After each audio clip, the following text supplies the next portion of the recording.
नमस्कार दोस्तों। आज की हमारी कहानी है बेटी के शुभ कदम। राधा, तुम माँ की बात का बुरा मत माना करो। उम्र हो गई है उनकी, बोलने से पहले सोचती कहाँ है। मुझे तुमसे कोई समस्या नहीं है और मैंने वादा किया था ना, उम्र भर साथ निभाऊंगा तो निभाऊंगा। बच्चा नहीं हुआ तो क्या हुआ, हम दोनों हैं ना एक दूसरे के साथ। श्याम ने अपनी पत्नी राधा के आंसू पोंछते हुए कहा। राधा रोते रोते श्याम से लिपट गई। आज उसे फिर से सासू माँ ने ताना दिया था। 14 साल हो गए थे शादी को, लेकिन राधा माँ नहीं बन पा रही थी। सासू माँ को जब धुन चढ़ती, राधा को बांझ बुलाकर उसका दिल दुखा देती।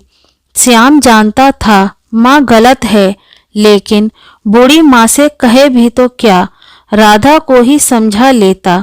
माँ ने तो कितनी दफा दूसरी शादी के लिए भी श्याम पर दबाव बनाया था, लेकिन राधा के प्रति उसके पवित्र प्रेम ने उसे ऐसा करने की गवाही नहीं दी। और माँ की 1000 कोशिशों के बावजूद वह उसकी अपनी बात पर अटल रहा। श्याम की मिठाई की दुकान थी, उस पर एक राजू नाम का व्यक्ति काम करता था। श्याम ने देखा राजू कई दिन से बहुत परेशान था। श्याम ने पूछा तो राजू ने कहा, साहब मेरी बीबी को बच्चा होने वाला है।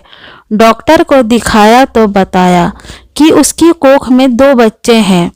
अब तो यह सोच सोच कर परेशान हूँ कि ऐसी महंगाई में 3-2 बच्चों का पालन पोषण कैसे करूँगा। एक बिटिया पहले से ही है मेरे पास। आपकी दुकान पर काम करके जो कमाता हूँ उसी से घर चलाता हूँ।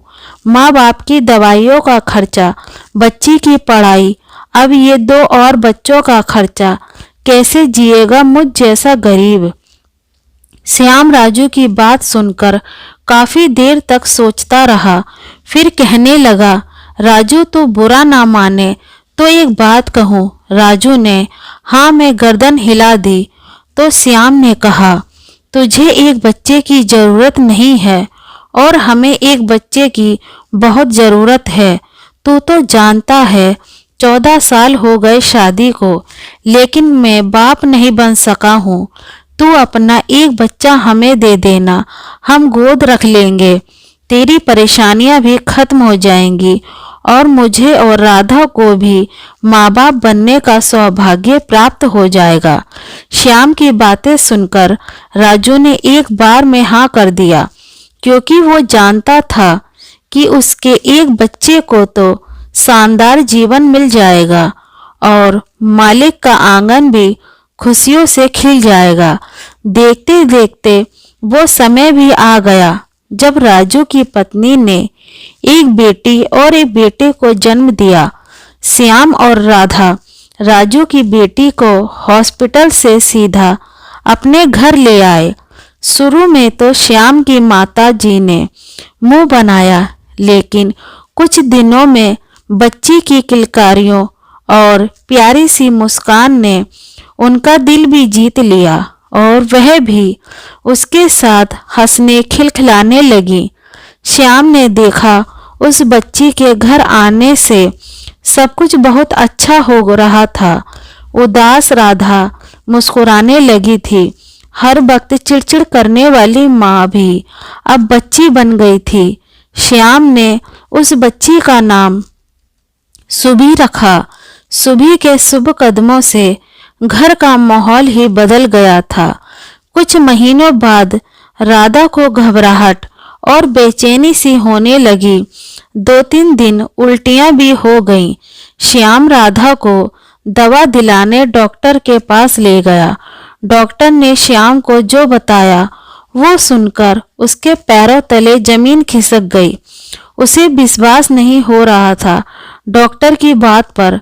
खुशी के मारे उसकी आंखें नम हो गईं और वह कहने लगा, आप सच कह रही हैं डॉक्टर, मेरी राधा माँ बनने वाली है, यानी मैं पिता बनने वाला हूँ। राधा ने जब सुना कि वह मां बनने वाली है तो उसकी आंखें भी नम हो गईं और दोनों पति पत्नी भगवान की इस कृपा और सुबह के शुभ कदमों से घर में आने वाले एक और नन्हे मेहमान के बारे में सोच सोच कर खुश होने लगे। घर जाकर माँ को बताया तो उन्हें भी यकीन नहीं हुआ। कई कई बार राधा को श्याम से पूछने लगी और जब उन्हें पूरी तरह से यकीन हो गया उनकी बात पर तो नन्ही सुबह को गोद में उठाकर खूब सारा लाड़ करने लगी। अब उनमें बहुत फुर्ती आ गई थी। वो राधा का भी खूब ध्यान रखती और सुबह को भी खूब लाड़ करती। देखते देखते 9 महीने भी बीत गए और राधा ने एक सुंदर से बेटे को जन्म दिया।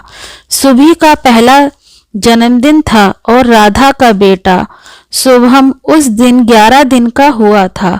श्याम ने बिटिया के जन्मदिन और बेटे के जन्म की खुशी में बहुत बड़ा उत्सव मनाया, गरीबों को दान दिया, सभी रिश्तेदारों को तोहफे दिया। नन्ही सुबह के शुभ कदमों ने राधा के माथे से बांझ नाम का लकीर को हमेशा के लिए मिटा दिया और उसे मातृत्व का सुख दिया। बूढ़ी माँ भी बरसों से पड़े अपने सोने घर में 2-2 बच्चों की किलकारियों और खिलखिलाहट सुनकर भाव विभोर हो जाती और बच्चों की नजर उतार लेती। राधा को तो जमीन की सबसे बड़ी दौलत मिल गई थी और वो तो अपने आप को दुनिया का सबसे भाग्यशाली इंसान समझने लगी थी। और श्याम जब भी सुबह के साथ खेलता, उसे गोद में लेता तो उसके नन्हे शुभ कदमों को चूम लेता, जिनकी वजह से आज उसके आंगन में इतनी सारी खुशियां बिखरी हुई थीं। अपने ही किसी खास की सच्ची दास्तां को अपने शब्दों में पिरोकर एक कहानी बनाकर आप सबके सामने प्रस्तुत करने की एक छोटी सी कोशिश। उम्मीद है आपको पसंद आएगी और आप भी इस कहानी से अपने आप को जुड़ा हुआ पाएंगे, क्योंकि आपके भी अपने आसपास किसी सुबह के शुभ कदमों की वजह से किसी के घर में खुशहाली आते हुए देखी होगी या सुनी होगी। तो आज की हमारी कहानी कैसी लगी दोस्तों, कमेंट में बताएं। कहानी पसंद आए तो लाइक शेयर, हमारे चैनल को सब्सक्राइब करें। कहानी पढ़ने के लिए धन्यवाद।